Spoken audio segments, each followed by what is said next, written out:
శ్రీమన్నారాయణ. ఈరోజు మా జన్మ ఫలించిన రోజు, మా జన్మకు ఒక అర్థం కలిగింది.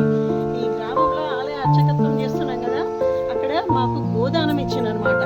మా వారికి అర్చకులు కాబట్టి గోదానం ఇస్తే ఎంతమంది గ్రామస్తులు చెప్పినా మీకు కష్టమవుతుంది, రైతులకే మాకు కష్టమవుతుంది, ఎంతమంది చెప్పినా వినకుండా మా వారు కంటికి రెప్పలాగా ఇక్కడ చూడండి దుర్గా,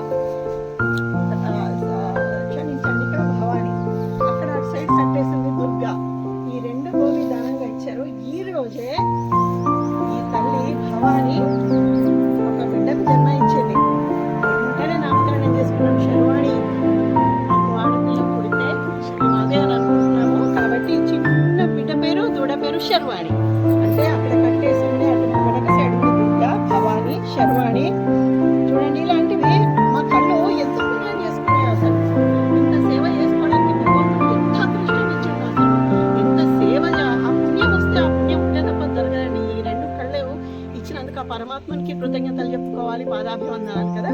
ఒక్కసారి ఇంకా మా వారైతే నేను వచ్చేసరికి డెలివరీ అయింది. మా వారైతే లేక కూడా అంటే ఏ జంతువైనా సరే ఇలా ఆవు గోవు డెలివరీ అయ్యేటప్పుడు ప్రసవించేటప్పుడు చూడడం అనేది అది ఎన్నో జన్మల పుణ్యం చేసుకుంటేనే దొరుకుతుందంటారు.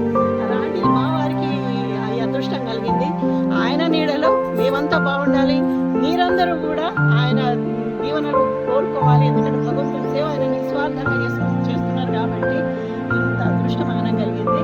కాబట్టి మరొక్కసారి జై శ్రీమన్నారాయణ.